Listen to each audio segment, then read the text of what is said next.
The NYPD says theft of services, such as not paying the subway fare and other quality of life crimes, can also lead to bigger and more violent crimes in the subway system. So they're using last week's subway shooting in Brooklyn as an example where the suspect did not pay his fare. Fox 5's Michelle Ross tagged along with the NYPD looking to remove more weapons from our subways.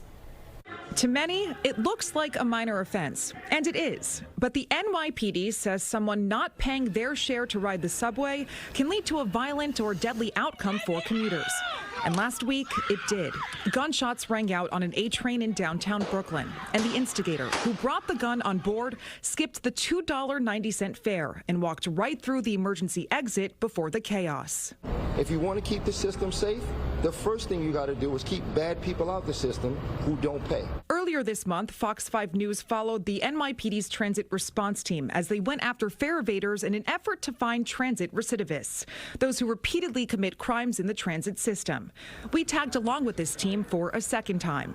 We're underground with the NYPD again in the subway system, except this time the team is exclusively plainclothes officers. This operation is in Times Square, and there are about 10 officers spread throughout the station.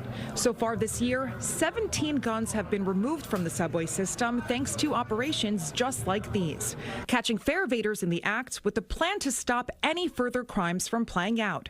After a brief search of the person's name, here's your copy of the summons, sir. They may either qualify for a summons and be on their way, or depending on their criminal history, they could get arrested on the spot.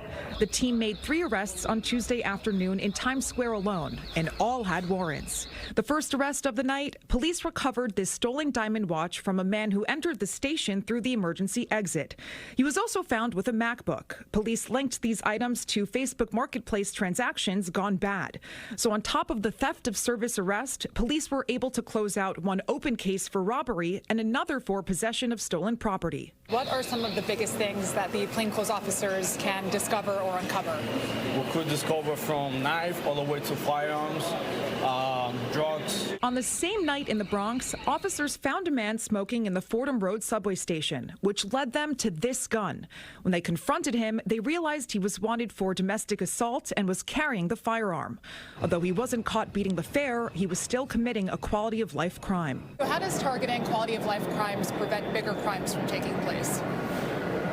It's been a practice of the NYPD for decades that by interrupting minor offenses, whether it's fare beating or smoking in a subway or any other illegal acts, especially in public transportation, we will have the opportunity to stop people, correct the behavior, run them for warrants, run them for any other open issues. And if the circumstances call for it, they'll be taken in for processing. The NYPD says it's a small group of the same criminals who are committing these crimes.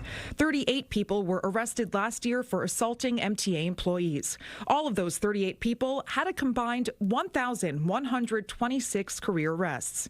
But many times after someone hasn't paid the fare, the officers use discretion after hearing the person's story. Some may get a warning. Others may be stopped at the gate or walked back to the gate and redirected to pay. They say it's about changing their behavior and educating them on what's not allowed, because it's not always about locking people up. So it's basically the police becoming human, showing the people that you're human too. 100%. We're from the city. We're people just like everybody else. And the main goal is to make sure that everybody's safe. They feel safe when they come to the subway station. And we're out here 24/7 to guarantee that safety. The ultimate goal? Not to punish those who can't afford the fare, but use judgment to stop lawlessness at the turnstile. In Times Square, Michelle Ross, Fox 5 News.